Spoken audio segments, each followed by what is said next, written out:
Professor Nikhila S. is a professor in the Department of Film Studies, the English and Foreign Languages University, Hyderabad, where she teaches and researches in the areas of film studies and gender studies. She has been teaching for 30 years now with teaching stints at undergraduate colleges in Bangalore, Pondicherry, Central University, and now in EFL University, Hyderabad for the past 15 years. She got her doctorate for her dissertation on gender and partition. She has published books, articles in journals, e-magazines, and book chapters on cinema and gender. She has organized seminars, film festivals, and workshops, and has been invited speaker in various seminars, conferences, and resource person at workshops and faculty development programs. She curates discussions for a weekly online film discussion forum called Talking Films Online. She has presented papers in more than 100 national and international conferences. She supervises research in film studies, and 11 students have been awarded their PhD degree under her supervision. Her recent publications are an essay on Nishant for the Refocus series on Shyam, Shyam Benegal by Edinburgh University Press, and an essay on the narratorial function of female journalist characters in new cinema in Kannada for a volume on women in contemporary Indian films and media, published by Routledge. She is currently working on a book project on film remakes. Ma'am, I now would like you to come and take charge of the session.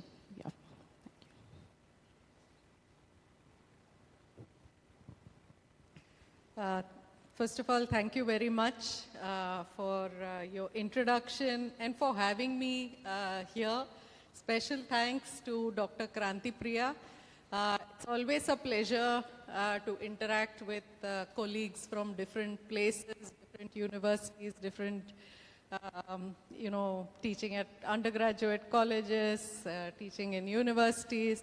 So I try not to miss such opportunities because, there is so much that is also learning experience for me from this interaction.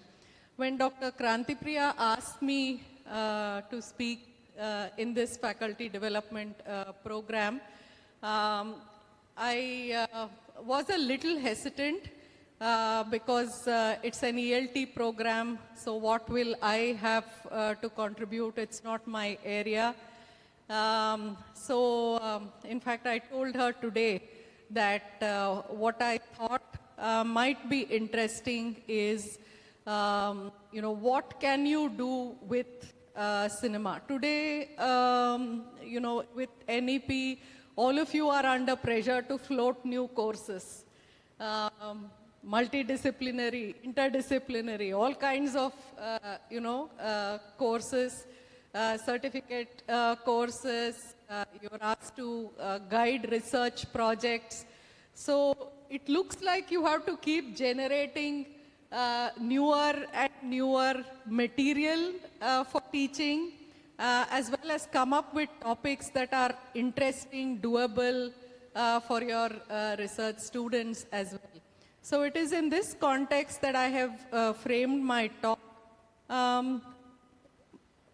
I was just thinking I should do away with the mic, but then it may not be okay. Okay, for the online audience. Okay, so let it be then. So I was thinking I'll frame this discussion within two contexts. One is what has happened, or what has brought in cinema in a big way into the academia. Film studies as an area of teaching and research in India is pretty new. It was in the 1990s that Jadavpur University introduced the film studies program. So it's not like, and now of course there are film studies departments in 2-3 public universities, like JNU has its School of Arts and Aesthetics, where it offers film studies related programs. EFL University, for the last 15 years, we have been having a full-fledged research program, PhD in film studies and visual culture. So, and a number of private universities these days, there is a lot of interest, curiosity about film studies. People want to introduce courses related to film studies, and young scholars, more than anything else, young scholars want to work on cinema. And this is so encouraging, for people like us who've been doing film studies for the last 15, 20 years, to see young people interested in researching on cinema. So I want to frame this discussion, as I said, within two contexts. One, what has enabled this kind of cinema coming in a big way into our ambit of study. And this, I would think, is the availability, the sheer availability of cinema, to all of us today. Imagine you wanted to write an article on cinema in 1960 or 1970. More or less, most of the time, you had to do it from memory. So you would have watched a film in the theater, and probably you want to write about it. You have to recall whatever you watched. There was no opportunity for you to go back and watch the film again. You don't even know where the film is. It might very well have gone into the stronghold of the studios. And studios themselves imagined films as consumable products. That is what you will consume now and then stock away, which is why you had this phenomenon of remakes in India. Every 2 years, every 3 years, people could keep making the same film because the earlier film is already obsolete and not available, right? So there was the absence of film itself, which was a big hindrance for anyone who wanted to write about cinema.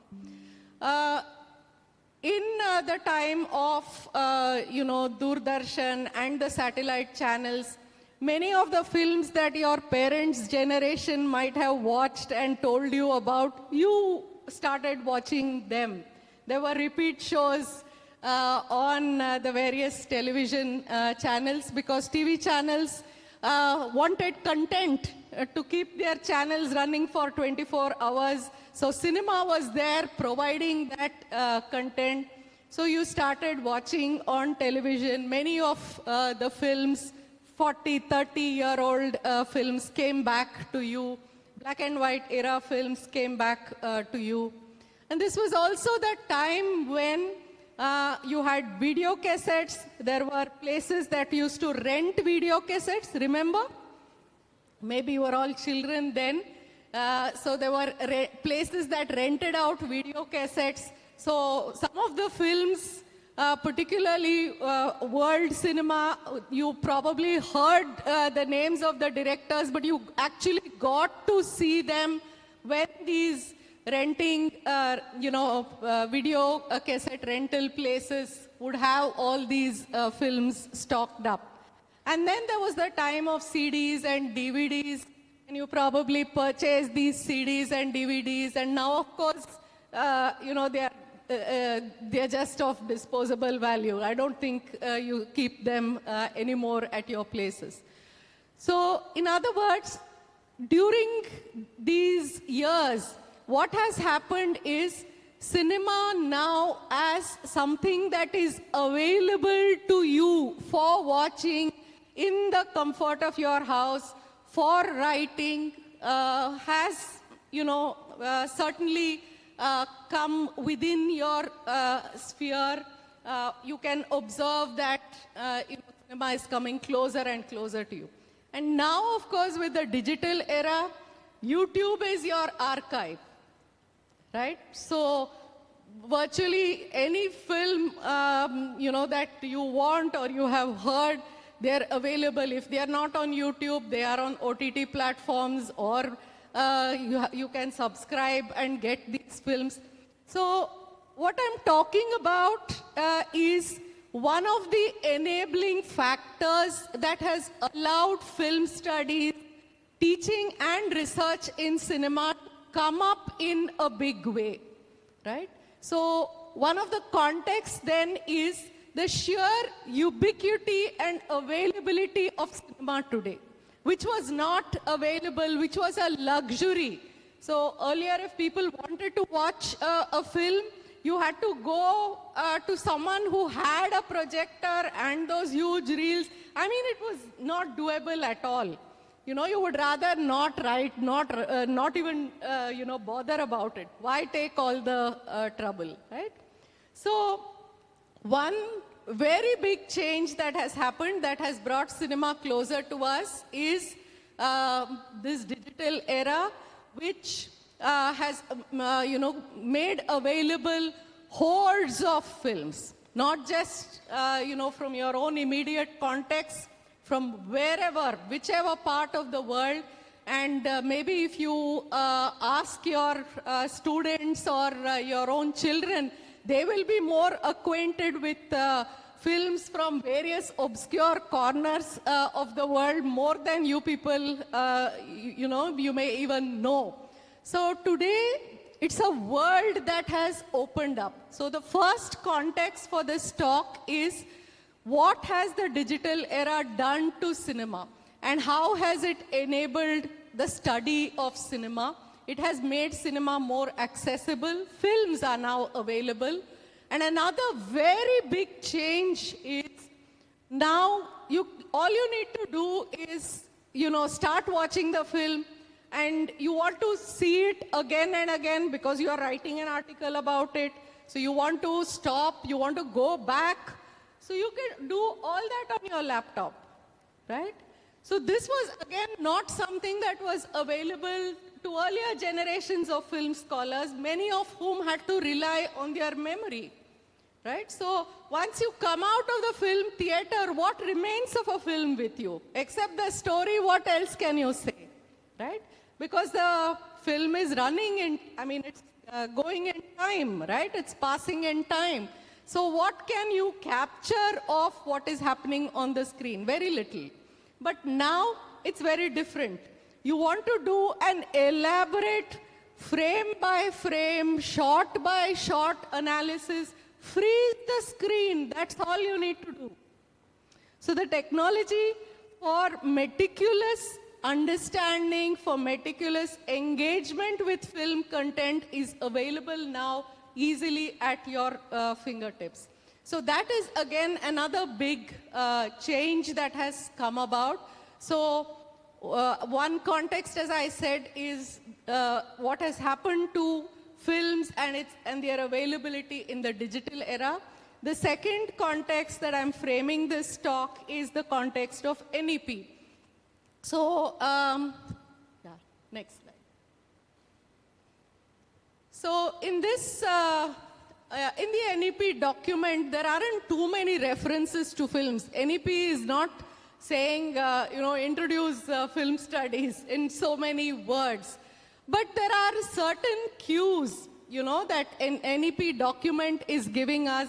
For example, it says our pedagogical, focus or orientation must be more learner-centric, learner-focused. We must move from what learners know to what they don't know.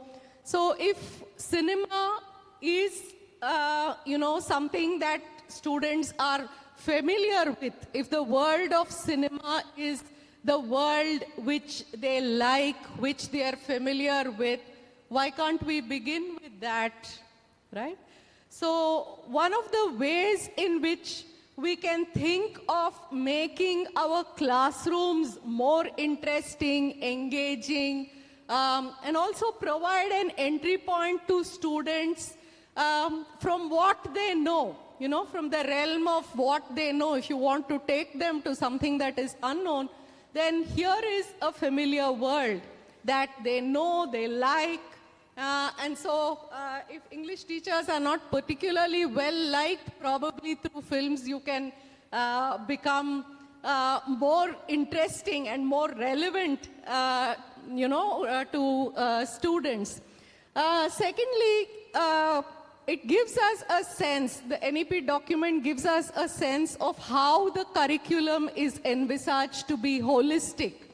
That you include literature, you include various aspects of culture. There must be something that they learn in the form of skills. There must be something that they learn in the form of, analysis in terms of critical engagement.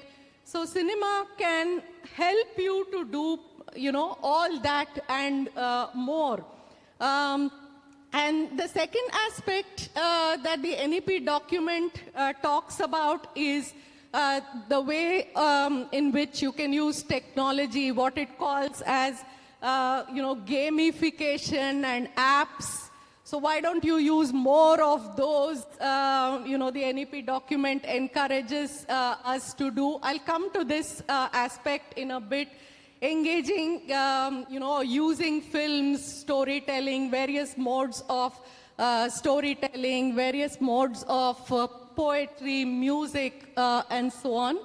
And it talks about how if you want to understand literature, want to understand films, language is so important. So there is a way in which, for teachers of English, cinema can become a very useful resource. And I'll go on to explain each of these in a little bit. And it's also talking about Incredible India, where films are a great wealth, our resource. For a long time, I think, for teachers, I don't know about you, I mean, I'm generalizing. Teachers thought that bringing films into class is somewhat frivolous, because you think that you're doing something very serious. Teaching literature or language through literature is very serious, whereas cinema you feel would be somewhat less of a serious kind of an engagement. You may feel a little awkward to bring in films into class. Maybe it's different for you all. No? It's still there? Oh, okay. Oh, I'm very happy to know that. If students are encouraged to, for instance, make films, because these days students are usually engaged in the task of making reels. If you can harness their ability to, the technical ability, the skill that they already have in filmmaking, reel making towards filmmaking, particularly these days with the availability of editing technology, even a 5th class student or a 6th class student is making reels and posting online. So students these days are very adept with various kinds of apps. Now, as teachers of English, it is very important for you to build on certain skills that they already have, right? So if students are already using the mobile phones to make various kinds of videos, why not use that skill to help them make short films? To help them, create content, which will help them probably understand the language better, hone their language skills, use films to understand the world around them. So I'll talk about specifically how this can be done, and also ask you what of among these practices would you like to incorporate into your own classroom. So at various levels, courses related to films can be introduced.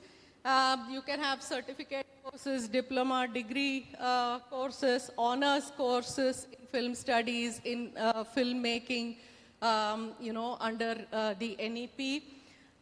You can offer elective courses under the choice-based credit system. Film studies can be part of multidisciplinary programs, or films can be used for research. This is not just for PhD. I think even at undergraduate level and MA level, students are expected to do research projects. Now, what do I mean when I say using films in the classroom for teaching and research purposes? At one level, I don't know if, again, this is part of your practice. We know students don't read much these days.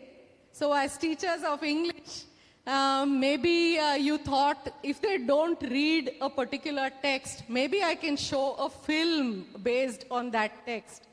So do you try that? Have you tried that in your classes? So one way in which film has respectably come into the English classroom is in the form of adaptation. So you're teaching a particular text, you're not sure if students are going to read that text at all. So at least let them know the names of the characters, let them know the story and the plot line. So you bring a film into class to engage films, yeah? To give them practical knowledge or impractical knowledge, whatever it is. But we feel that it will help them to understand the literary text better. Now, there are various other kinds of exercises and assignments that you can think of depending on the level of courses and kinds of courses that you want to teach. For instance, a very useful exercise which will help hone their language skills as well is giving them assignments in subtitling. Has any of you tried that? Yes? Has it worked? Yeah. Can you talk about it?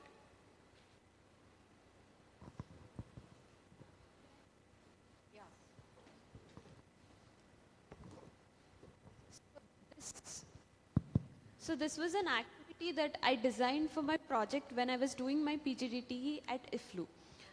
So this, I did it with 9th and 10th standard students. So the whole activity was that I would show them the movie clip first without the audio. And then the audio would be played, but it would be in Telugu. So they have to translate the Telugu dialogue into English. So it had levels, and 9th and 10th standard students were able to do it. I mean, there are few mistakes here and there, but it's fine. It's still, they were able to do it. So.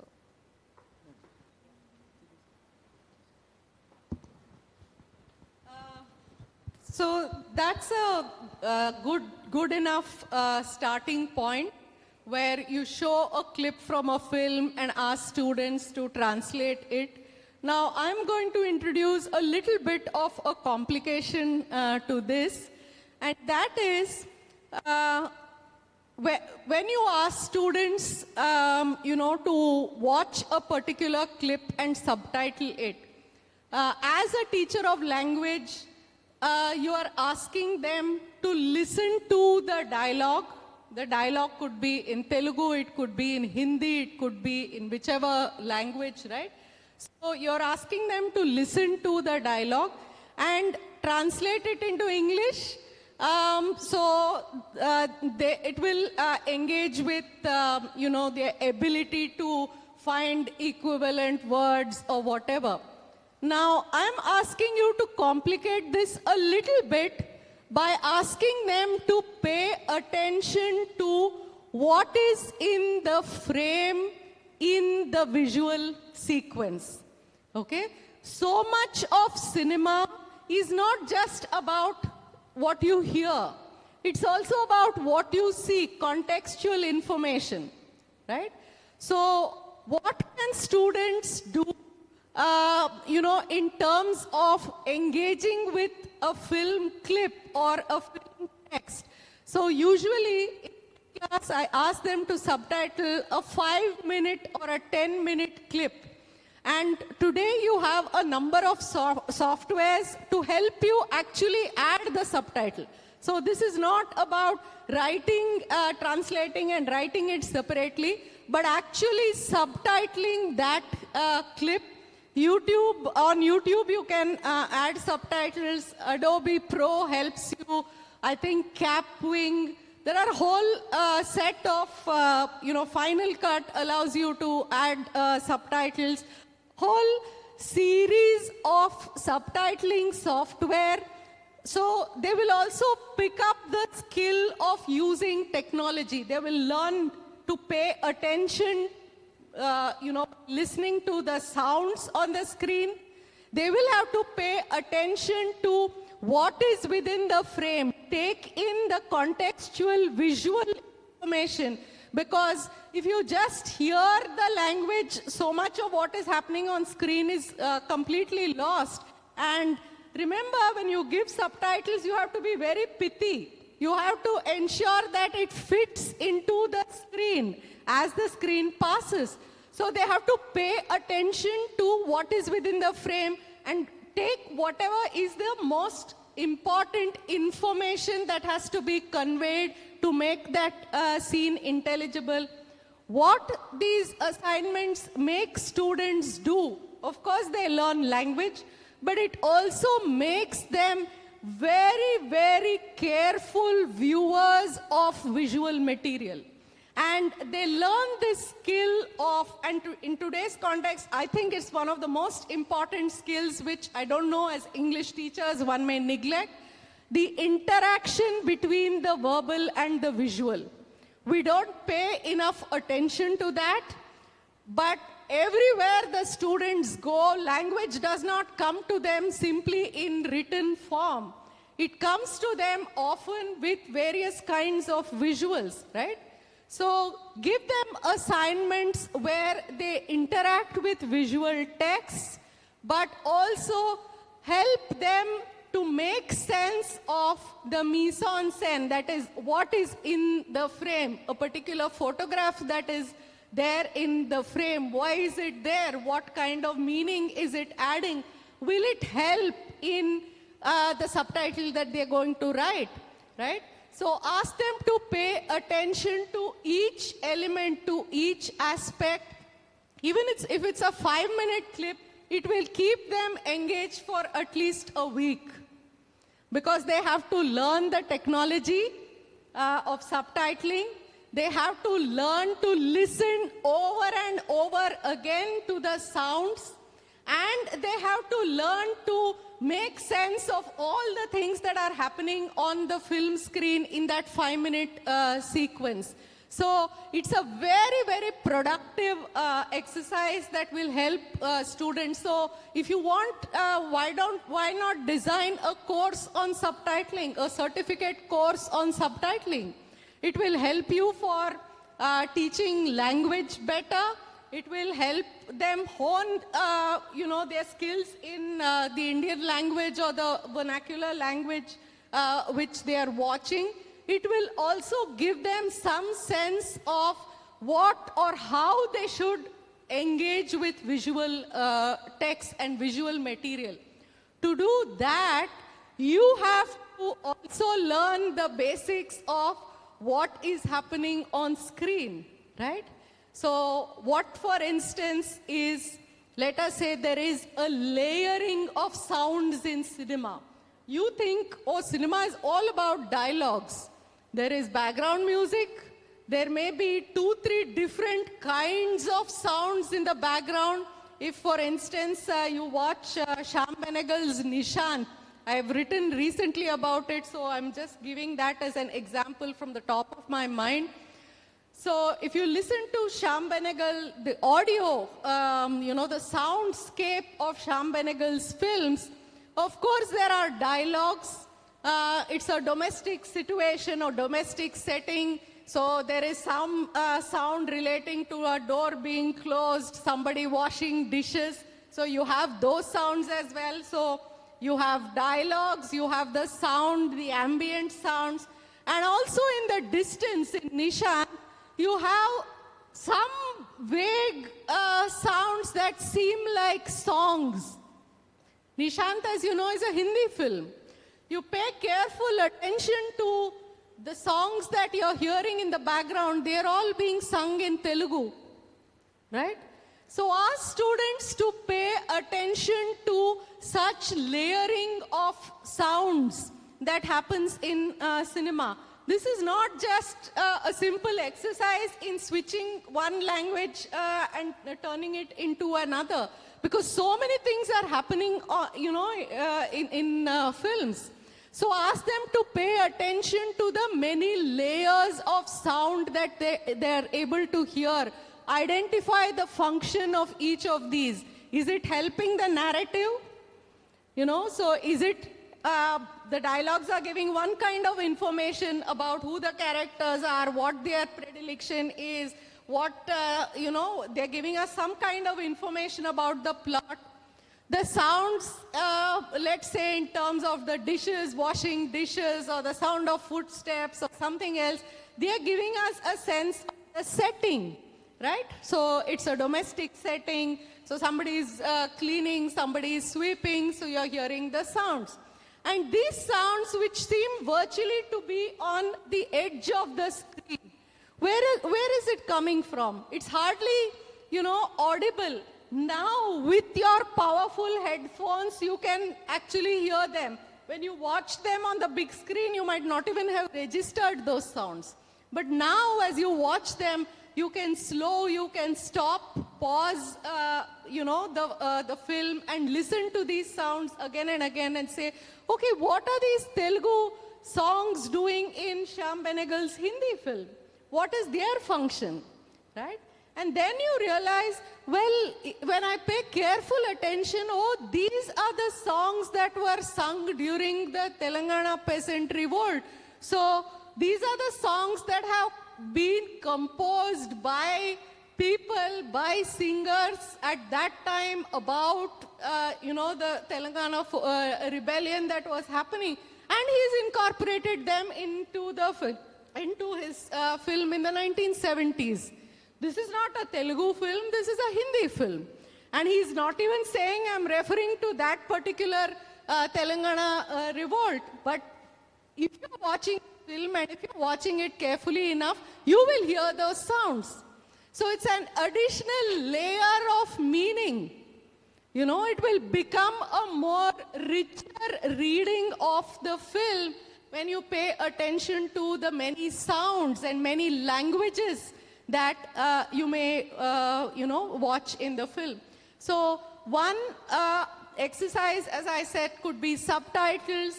You could ask your students to pay greater attention. An entire certificate course or an entire, a multidisciplinary course could be offered for teaching students through subtitling, through film subtitling language. Okay? And when I say language, this is not, as I said, just direct translation from Indian language to English. It would also involve, make them better viewers of the film, because they'll have to pay attention to every little segment, which helps them to write better, more informed subtitles. Another very useful kind of an exercise or a course that you could offer for your students could be on something called, which you can call as videographic criticism or film criticism, whatever you want, where you ask them to pick particular sets of visuals from films and write a blog or an essay, developing an argument. So they have to learn how to stop films, extract skills, and then develop that into an essay which talks about or writes a critique or a review of a film. So it helps them to watch the film very carefully.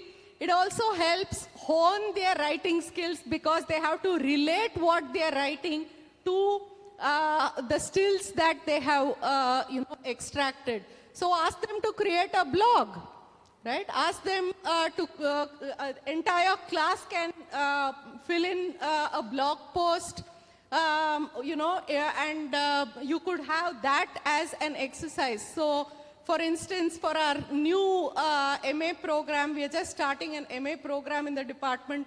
We have a paper called Videographic Criticism.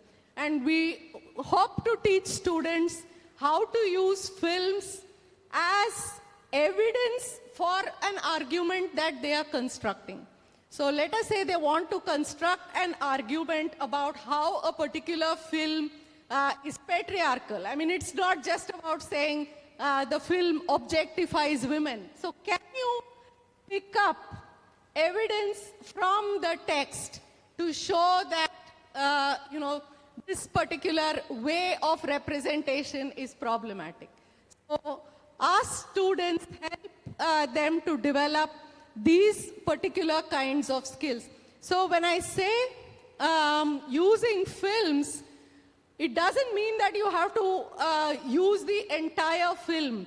Use bits and pieces. One of the textbooks that I edited, it's called Kaleidoscope, was for English students of Bachelors of Visual Arts. And the textbook, I co-edited it with Tarakeshwar, who will also be talking to you later. So one of the first assignments or first modules was to teach students translation and transliteration, in the textbook. So we began the textbook by introducing a film song. So you have English textbooks with poetry. Why, engage students with something that they don't know? Why not something that they know? At that point in time in Karnataka, so this particular textbook was meant for BVA, Bachelor of Visual Arts students in Karnataka. At that point in time, Mungaru Male, people have heard of the film? No? It was a very popular Kannada film in the early 2000s. So it had a whole set of hit songs. So we introduced the song as the text, So the first lesson in the text was this film song. And English teachers like you were asking us, do we have to teach the film song? What is there for us to teach, with regard to the film song? And then we said, look at the exercises that follow. You're not going to teach the meaning of the film song. So through the film song, what are you teaching? How do you transliterate Indian languages in Roman letters? Transliteration is a very important skill. You're doing it all the time on your mobile phones, right? You're writing in Hindi or you're, texting in Telugu, but you're using the Roman script, right? So already this is something that students do. Take them to the next level. Teach them the rules of transliteration if there are any, if you are aware of. So we had incorporated what are the rules of transliteration. Next, we asked them to translate it into English. So if you're translating the lyrics into English, see if you can put it in a poetic form. Is it possible for you to sing it in class? So these are all fun activities, but this was our entry point for the first year BBA students, where we were told students are afraid of English, right? So we said, why? What is there to be afraid? You know this film song. So through the film song, we enticed them into English and into things that are very easily doable for them. Next is this activity. You can go to the next slide. Next is this activity that Sir mentioned about film making. I don't know how many of you here have tried your hand at, making films. I know you all make short videos, but I don't know if you have tried your hand at making films. Certainly, it is something that your students will be very much interested in, right? So they will have the technology. Many of them, I think all your students would come to class with smartphones, but they will need your help in, for instance, how to write the script or the screenplay. Okay, so what should go into the script or screenplay? All of you are, teachers of language and literature. So you know about plot construction, you know how to, weave a narrative. So why don't you handhold them? Why don't you mentor them in their activity of making films?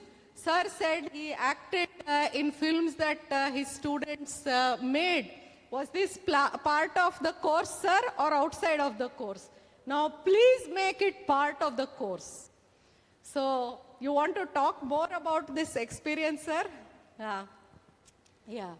So, it will be good to incorporate these as part of the course, not as extracurricular things that students do in their free time, but as part of the learning activity itself. So whether you want to act or not, it is left to you. But you can certainly mentor them in terms of how to make a plot more logical, how one thing must follow the other. Help them with that. Help them in terms of, help them to construct the language side of the film. Okay, the linguistic or the narrative side. So maybe they are better than you in terms of actually filming it, editing it. They may have those skills. But it is important maybe for you to handhold them in terms of how to construct an interesting story, right? How to help them, transition from one stage in the narrative to the next. So film making is not coming in a big way, as I understand, in many colleges and universities. This is something that can be easily done. We don't have to depend upon our college managements for expensive equipment. It can be done because students come with phones. Why don't you give them group projects that will help them to make these films? Let me here speak about our experience on Talking Films Online. So when I was introduced, Madam said that I curate an online film discussion group called Talking Films Online. For the past 5 years, we have been having these online film discussions. As part of our anniversary, every June, we invite students to send us the films that they have made. So we get entries many times from first-time filmmakers, So we get entries from those who have sent us their films. We send these to a very, very prestigious jury. So we have a 3-member jury consisting of very well-known filmmakers, editors, technicians, film academics. So we send these films, and now the process is actually going on. On June 29th, we will know the winners of this year's annual event. But last year, we had, a professor from a university in France on our jury, Professor Fabian. To this day, she remembers the award-winning films. In fact, she has written an article, a research article on the films that she judged for TFO. Because the student films for her were so memorable. And we are not looking just for technical finesse. It is, what are young people thinking today? What are they doing, right? They have so much in terms of technology. How are they using it? How are they conceptualizing it?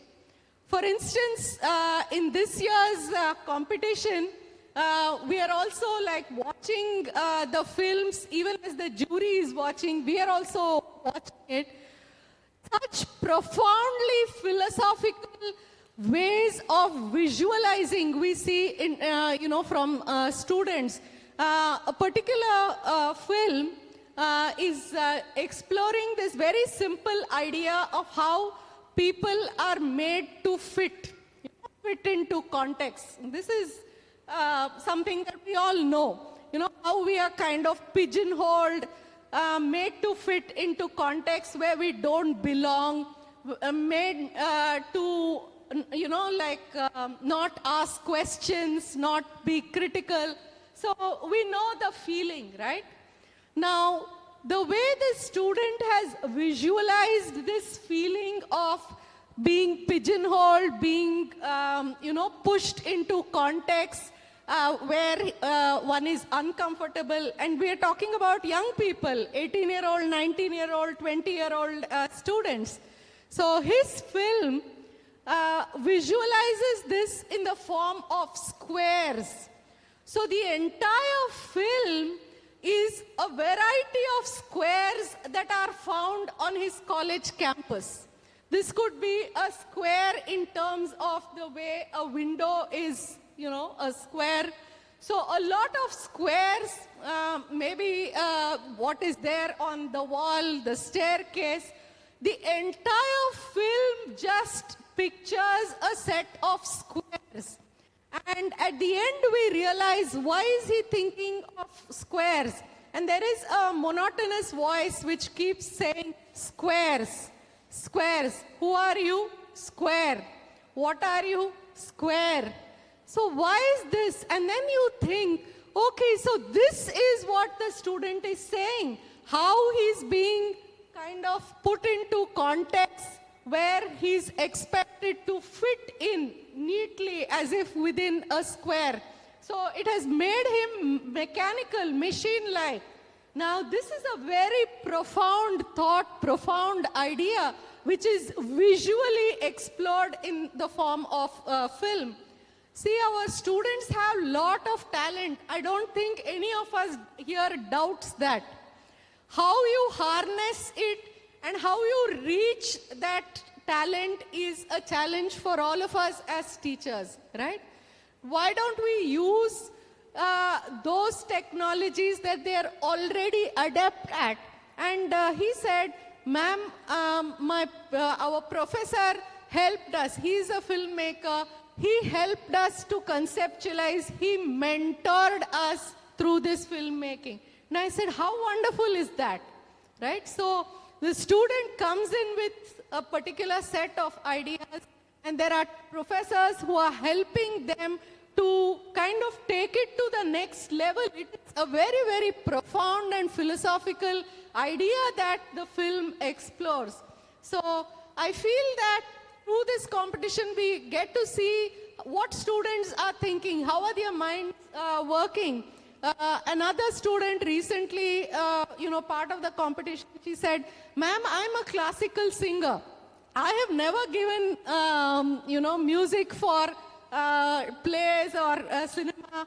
When my classmate said he's making a film and said, you have to give music, I said, I have never given music in film. But I tried, and it seems to have worked. So they're exploring new things through this process, because as you know, film is a collaborative art. So bring together 8 students, 10 students, ask them to make a short film, 5-minute film. The film submitted to TFO are all between 5 to 10 minutes. Within that, how much they pack in, right? And today, they also know a visual language which may not be available to you and me, but they have wide exposure to latest Hollywood films, to Korean films, all kinds of films, right?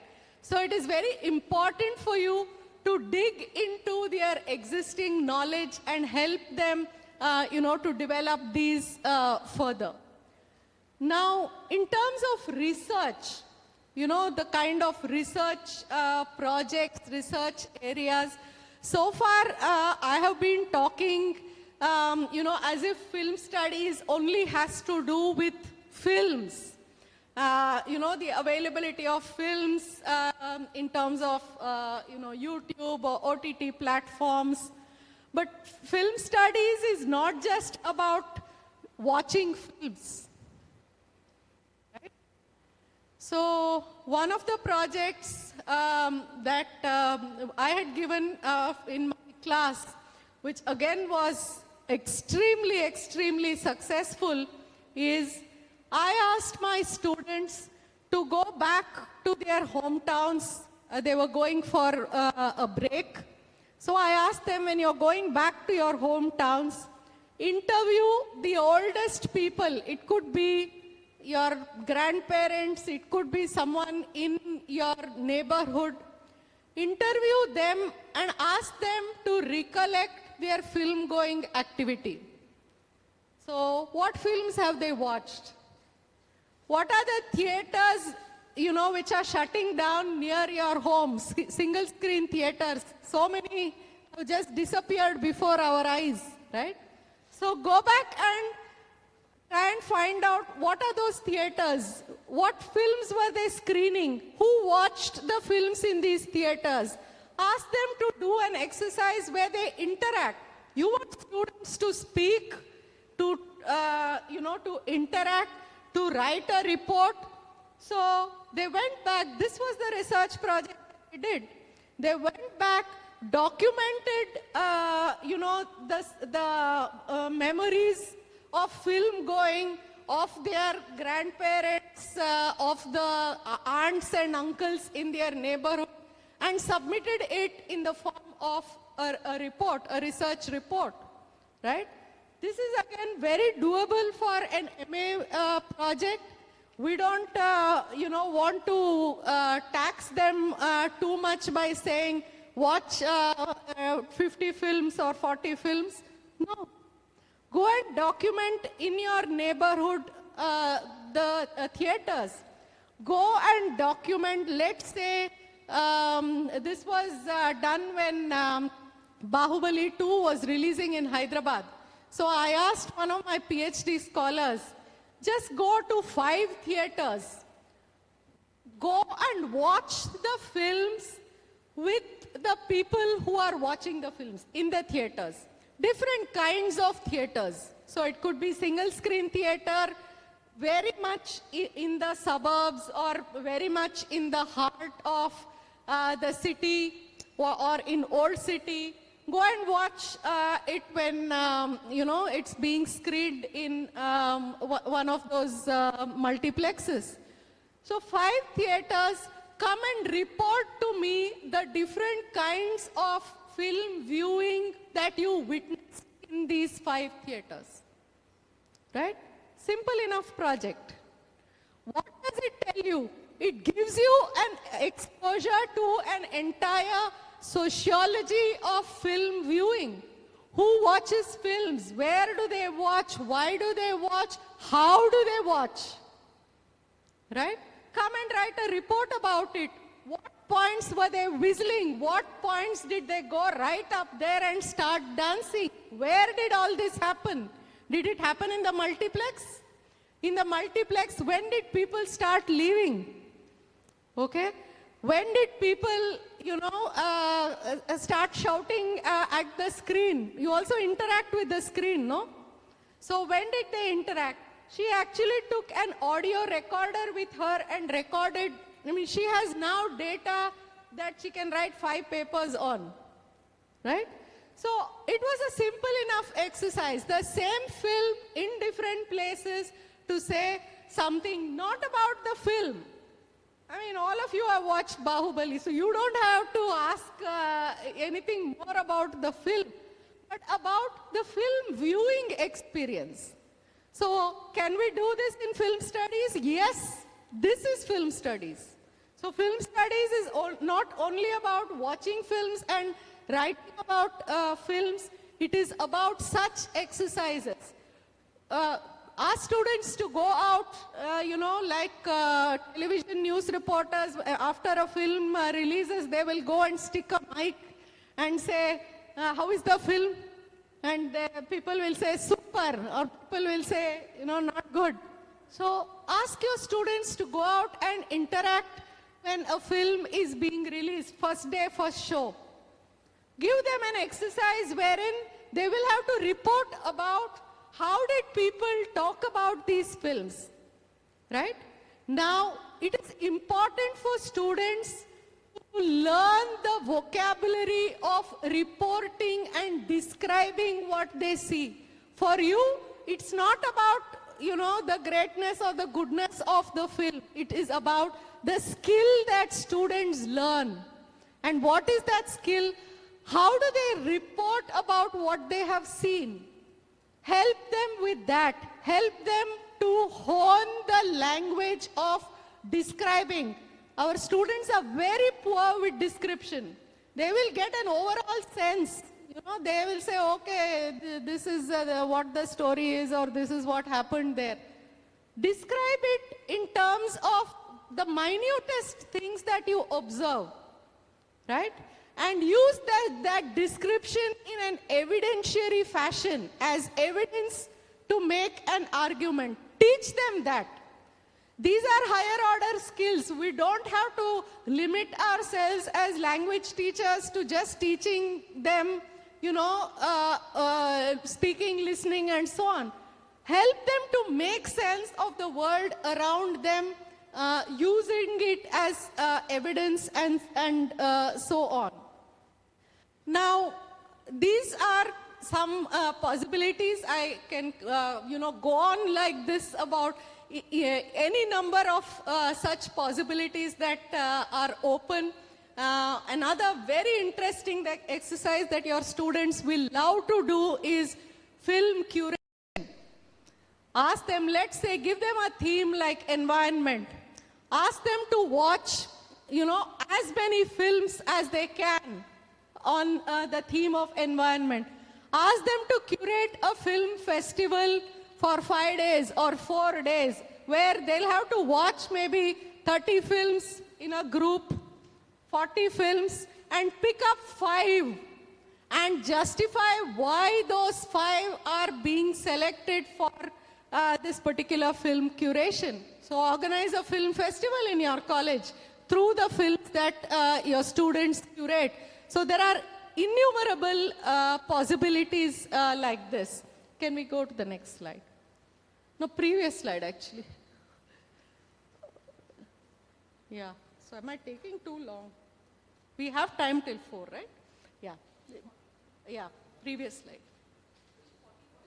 Yeah. Even before that. Even before, I think. And even before, yeah, so this.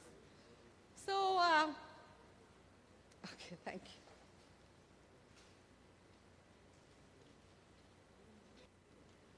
Yeah.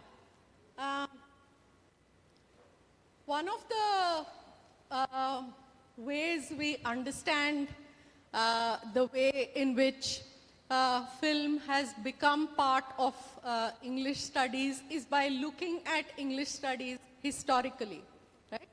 So when did the study of cinema, if at all, come into film studies, and why, right? So we know the particular historical context where film studies started a little bit of introspection, where you said, should we teach British literature? Should we teach English language? Because there are so many discussions around us. Is English necessary? Even now people are saying, do away with English, let us use Hindi, or let us use some other Indian language. So what will remain of us? What will happen to all of us if English is thrown out? So it was in this context of postmodernism, post-structuralism, post-colonialism, where the idea of English and what we thought was the function of English was deconstructed, right? And this happened to a large extent in the 1990s. And that is when this idea that the English classroom is supposed to be doing something virtually as if in an isolated manner, like we are all existing in an ivory tower. So this sense was deconstructed to large extent. And it was also in that context that I wrote one of my early papers on the subject. It was a co-authored paper. It was called The Changing Metaphor of English. So we had argued in that paper that today the world, the outside world and the classroom, I mean, it's not like there is a wall between them. It's very much like there is a flow. So what is happening outside must come into the English classroom if it is not already doing that. And what is happening in the English classroom must also be relevant for the world outside. So what English meant to people who taught me is not the same as what English means to you today. So what English stands for is certainly changing. And we have to take into account these, changing meanings or understandings. So it was in this context that film came into film studies along with cultural studies, a whole lot of, like media studies, disability studies. So English, as we know, started incorporating many of these changes, the study of gender, for instance, feminism. So there was this big moment in during my MA time where everyone started doing theory, as it was then called, right? So everyone was reading post-structuralist theory or reading feminist theory. So it was a very big thing. So somehow it seemed to be better than just teaching British literature or studying British literature or doing ELT or whatever. So there was this sense of expansion of the literary canon. It was in that moment that film also slowly made its way into the English classroom. Some of the earliest people in India who started, bringing cinema into the classroom were English teachers, right?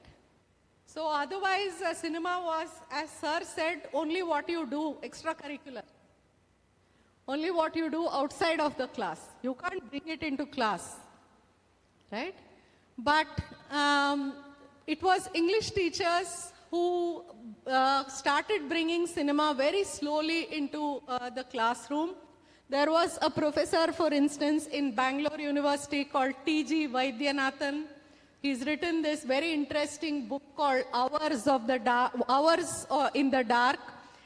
It's a set of essays that he has written on various kinds of films. So it was English teachers in many colleges and universities who started slowly film clubs in their colleges and universities. I don't know in how many colleges and universities where you teach there are film clubs. If you don't have, please have. Okay? Because it is a very important and legitimate activity for students to be involved in. There is nothing, that you must be worried or you shouldn't censor that activity, right? Please allow them the space to, particularly let it be handled by students. Please allow them the freedom to choose the films they want to watch. Maybe write about it as well. Ask them to start an online blog where they document their film viewing activities. Please start that if you haven't done it already. So when these are the ways in which we started learning that film is perfectly fine in the classroom. If our teachers are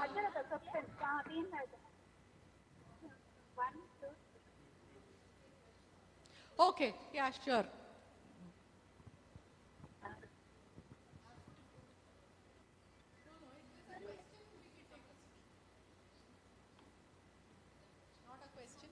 Okay. Oh, maybe it's a good time, for me to pause and ask you if there are any questions. Either all of you here and even our online audience. Before I go on, if there are any questions, I'd be happy to address and then we can take it forward from here. Anything that you want to say? Does it all seem like coming from a different planet, or are these doable? How does it seem to you? Please give me a sense of what you're thinking. Anyone? Or any questions?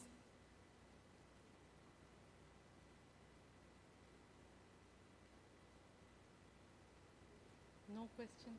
Yes. It's not a question, ma'am, but I would say that I just had this idea, like if we, as English language teachers, I was working as an IELTS trainer.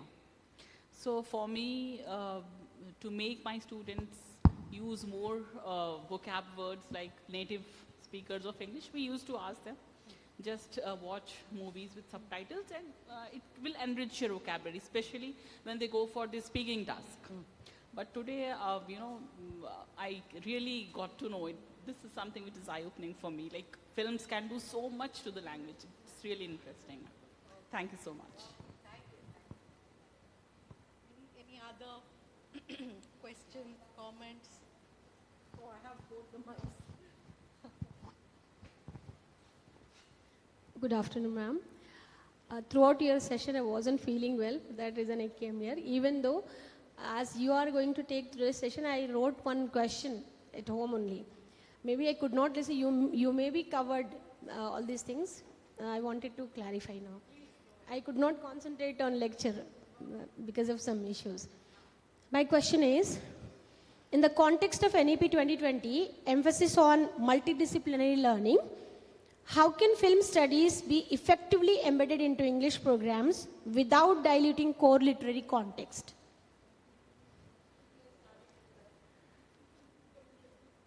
All right. Do you think there is a possibility at all or no? There is a possibility. Okay, so as how? Without diluting, I don't, I'm not getting. Ah. We can What introduce does film diluting studies. mean? When does something get diluted? What is this dilution? I don't understand at all. What is this dilution? You want students to pick up certain skills. You want Yes. students to pick up language skills. Yes, ma'am. right? If film is going to help you or help them to break certain barriers, Yeah. in what way can that be considered a dilution? So that's what I said, when I gave this example of, English for BVA, the textbook that we prepared called Kaleidoscope. So if you take it at, if we look at it in a very conservative way, so we'll say, why should you teach film song in an English classroom? And we said, well, your job as an English teacher is not to be like a high priest, mediating a text to your students. You are here to teach a skill. You are here to teach the language. Teach them transliteration. It is important for them. If they don't have the ability to use the keypad in their own native language, if they are using, or let's say you're lecturing to them, many of them may be transliterating and transcribing it in their own language. So this sense that we have that a language must have a script which is so embedded in us, break that apart, shatter it. Let us not be, very traditional in our approach to language. So can English be written in Hindi? Yes, people are doing it. Why don't you legitimize it? Why instead of saying that is wrong, you should not do it, But we get English the, itself adopted the Roman script. but ma'am, when we correct the papers, if the papers are coming in other Well, these are all steps towards breaking the barriers. barriers. Don't tell them that this is wrong. All right. They will learn by and by. By second year, is there something very great that will be lost if by second year they pick it up instead of in the first year? Right. Break those barriers in our mind and in the student's mind. Because our own philosophy of language is in some ways problematic. We think that a language is manifested, there are certain sounds specific to a language and there is a script specific to a language. No, there are a variety of ways in which we articulate a particular language. The way you articulate it may not be the same as I articulate, right? So over time, certain modes of articulation have become prestigious. Teach them the politics of that. Why has my way of speaking, become more prestigious than someone else's way of speaking? Teach them the politics of language. Don't teach them, you should speak like me. Right? I think all these are very, very important. Ask them to watch films or take an entry point into language teaching through film songs. There is no harm if you ask me. Because that will break the barrier, between the student and you. You're not, teaching the songs. You are teaching skills. You're teaching translation skills.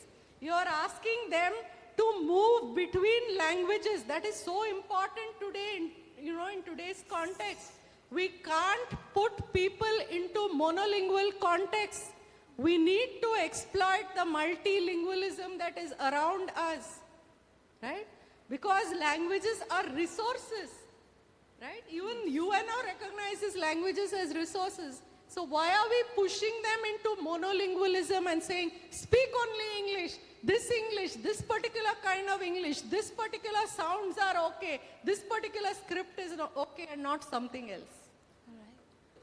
Right? So I don't understand what core means. Maybe it is a problem for us. We have to rethink our core. It is not a problem with films. It's not a problem for students. Thank you. Yeah. Any other questions?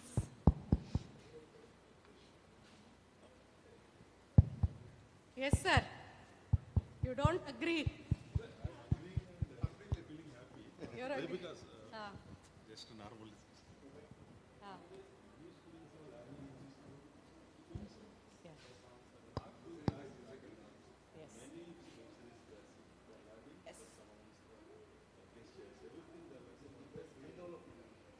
No, students in our class tell me, ma'am, we have learned Korean, and I'm shocked.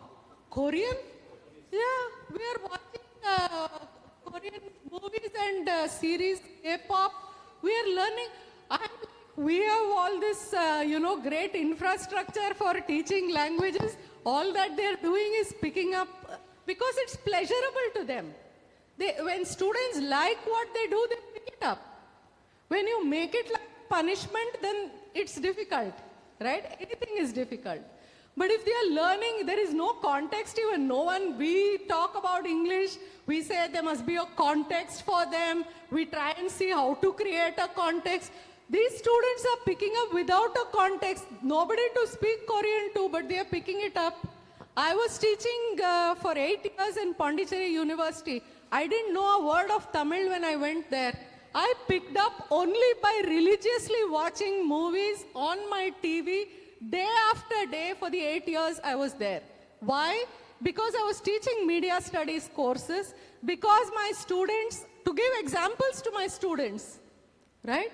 So I want to be part of the media world that my students are a part of. So if I want to give examples, I must know the world they inhabit. If I give examples from the cinema, I know there is no common language, right? So it is very important for you to think of films in that sense as a resource. You said very rightly about the use of Hollywood films for language learning, so that they pick up accent, they're able to pick up particular kinds of nuances and sounds and so on. Give them exercises where they have to translate English into the language that they know. That will enable them to improve their English language skills as well. Because they have to then pay attention to the sounds, pay attention to the meanings, contextual meanings of English. So it need not just be about, subtitling Indian language films into English, Hollywood films into Indian languages. Because technology now is allowing you to do that. Even Malayalam subtitles, Telugu subtitles, you can have all that, right? And your students will teach you. If you don't know, they will teach you, right? They will say, ma'am, this is the software we are using. We use Adobe Pro. When I, gave them this assignment, I said, YouTube will help you. They said, no, ma'am, we'll use Adobe Pro for subtitling. We'll use capping for subtitling. Fine, whatever you're comfortable with, right? And there, that is where as English teachers you will see, for instance, some of them use, like you have taught them, some of them use a particular kind of punctuation that they may see in essays. There is no place for such punctuation in subtitles. So then they realize, oh, all this learning, it's contextual. Where should I use semicolon? Can I use it in my subtitle? Well, it's very unusual, no? We don't find colon, semicolon, all those things that you may find elsewhere. So then they learn, okay, there is a context to when certain kinds of punctuations have to be used where. So instead of this, can I use something else to, help the transition? So then they start exploring. For us, for them, for both of us, it's a learning experience, right? Yeah. So I was asking here questions that, if you are devising a pedagogy, making use of films, you have to be clear what is film. In what sense you are using film. Because film, in the very first batch of our PhD, in our first PhD batch, we had a student from chemistry. So we said, my God, what are you going to do here? So he thought in film studies, he came thinking that he will look at celluloid. So he thought that that is what film studies is. We had not even in our wildest dreams imagined that a chemistry MSc student would take admission in a film studies program. And he came thinking that that is what he would do here. It's a different story that now he's, he has entered the film industry and he's assisting his uncle. But at that point of time, we thought, oh, we have to be careful about what we mean by film. Do we mean celluloid when we say film studies? Is that what we mean? For a chemist, film is that. So is it that substance or is it a medium? In media studies, in communication studies, it's a medium, right? So it's a medium, you call it a medium of communication, you call it as a mass media, right? So it's a medium with a message, right? So it's a means of reaching a particular message to large numbers. Do you conceptualize cinema or film as that, as a medium? So where you pay attention to the message that is transmitted and the reach of the medium. Or do you consider it a screen? Now this is very new. It is in today's context that we are asking this question, can film mean screen? Because earlier for us screen only meant white screen in the theater, right? Today, it's your laptop, it's your phone. The screens are becoming smaller and smaller, right? So anything on screen, can we call it as film? Why not? Right? So when we say film studies, should we only take feature films? Should we only take documentaries? Anything on your screen. Can we study reels? Why not? We have people writing, research articles on reels these days, right? The way, our attention span. Today we can't watch anything for more than a few seconds. All of us have that sense, no? We get impatient. Reels is teaching us how to watch. We are impatient viewers now, right? So the way in which we would engage with the screen earlier, now we don't have that patience. And your students don't have patience with reading long text either. So they are also a generation brought up on reels and makers of reels. So imagine how their minds must be working. So is it content where, like for instance, you want to study a particular, let us say, a feudal family. So what does a feudal family look like, right? So it is content. Cinema provides you the content to do an analysis of a feudal family. So we may not have seen feudal families. Okay, so I want to study feudal family in Telangana. So I don't know what it looks like. I cannot enter and do a study in people's homes. So I can see it on screen. I can look at 40 films. I can look at 60 films, and I can extract the content of what I want to study through that. Is it images? So I gave you this example of videographic criticism. I abstract images, and then I try to do an image analysis, a set of still images, because cinema is that, no? It's a set of images that are set in motion, still images that are set in motion, right? So is it just a set of images? Can I teach students how to analyze those images, just the visuals? Is it technology? A big part of cinema is technology, right? So do we know enough about how a film is made? Can we, help our students with whatever technology we know or is available to them and us? So can we conceptualize cinema as technology? Is it an institutional arrangement? There are producers, there are exhibitors, there are distributors.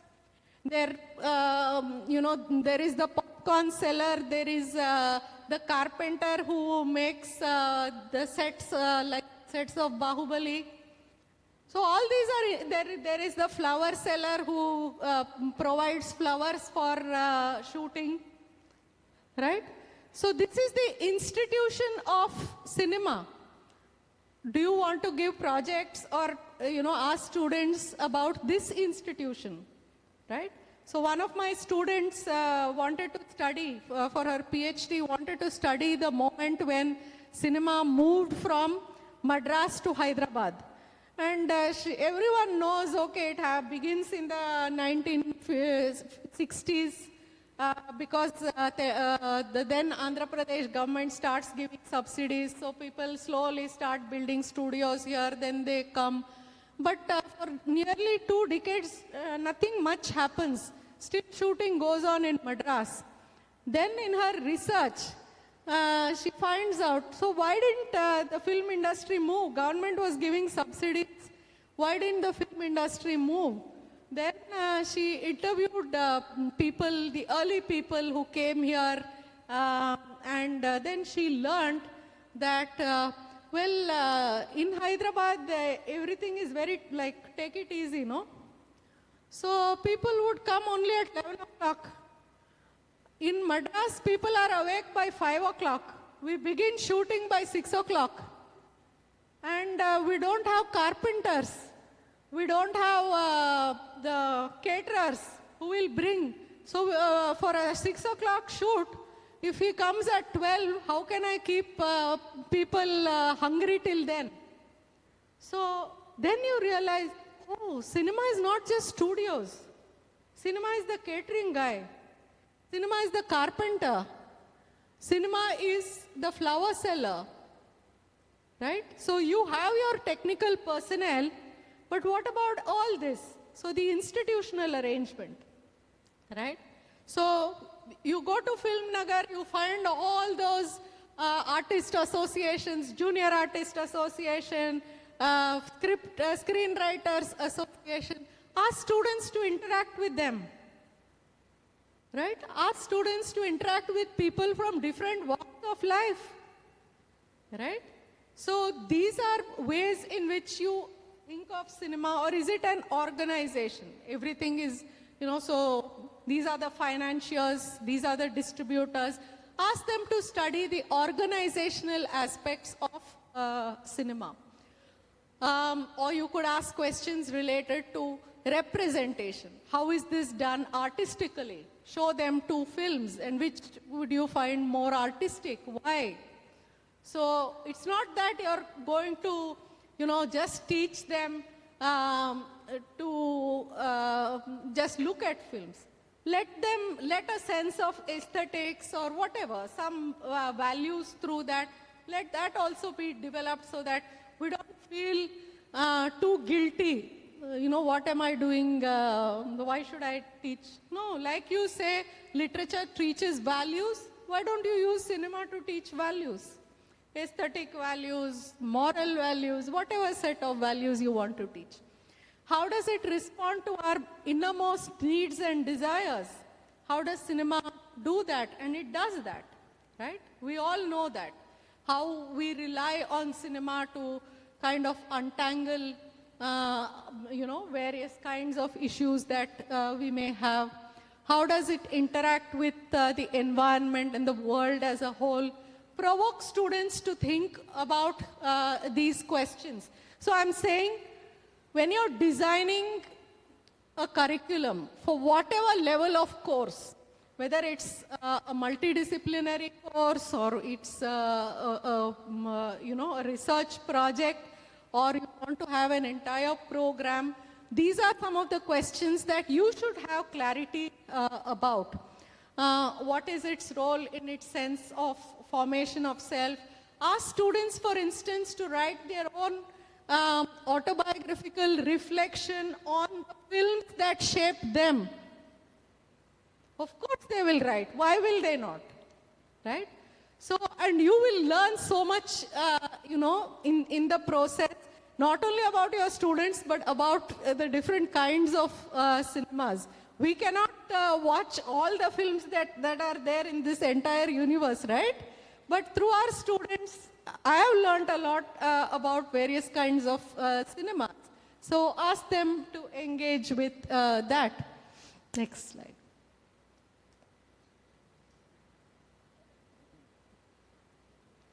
Screen freeze. Yeah. So there are various approaches that you can adopt for the teaching. You can make it an aesthetic approach. How do you comprehend a film text? When is something harmonious? So I can go on till 4 or 4:30? At 4, okay.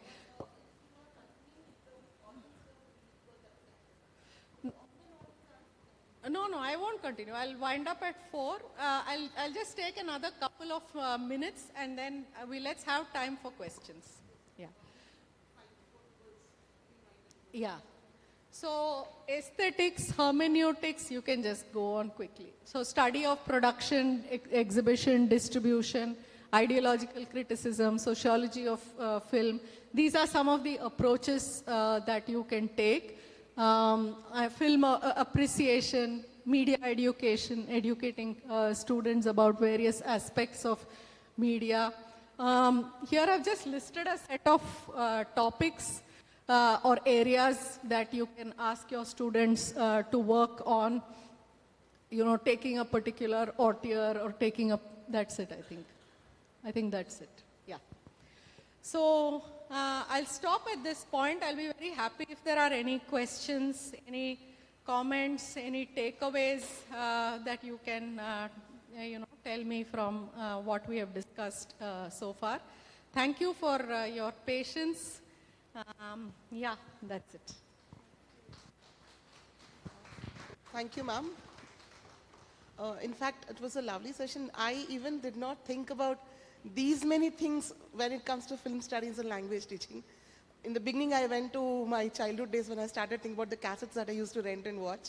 Took me there, went on time travel like you said. I had to, it went back actually. And there I was thinking about what kind of movies influenced me when I was growing up, how they shaped me. They do shape us. Knowingly, unknowingly, some movies impact us very deeply. And when we bring that to the classroom, the power of a movie or a film that can actually be used in a classroom, that's something I would like to do as well. I was thinking about bringing films to classroom is something I never did. I've shown films to students when it's a free hour or there's some event going on, let's engage students. Like we had one movie which we played, Children of Heaven, that Iranian movie, that actually many students came back and talked to us about the movie, but never used it for a classroom purpose. So now I think I'll try to see this aspect of it and watch a film, come back and give a review or come back and talk about how you felt. This is a very good, I think the points of it you were talking in terms of using for your course, that is what we language teachers can also do. Make them watch, come back and talk. Communication is what we want. And if they are learning, the sole purpose of teaching is done. That is what I think. So kind of eye-opener here for me. As a language teacher, I think I'll try to incorporate more films. And if that is a way to touch their creativity, and in the age of AI, I think where creativity is dying, this is one way of maybe we are holding it back to creativity.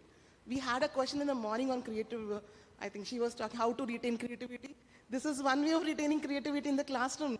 Bring movies and films, and that is how we can talk about creativity in the classroom. Thank you for this, ma'am. Thanks a lot for clubbing these two and providing us this area where we can definitely collaborate and do things here. Lovely session, ma'am. Thank you for that. And especially thank you that you accepted and came all the way, traveled. Suchitra is too far, I know. Almost 2 hours journey, one to FLU and then from there to here. Thanks a lot, ma'am. Thanks. And as a token of small appreciation, I think I'll call Spurti, Tanushri and Shubha ma'am to hand over a few. Ma'am, can you come here so that we can have the photographs? Yeah, yeah. Thank you. Adi,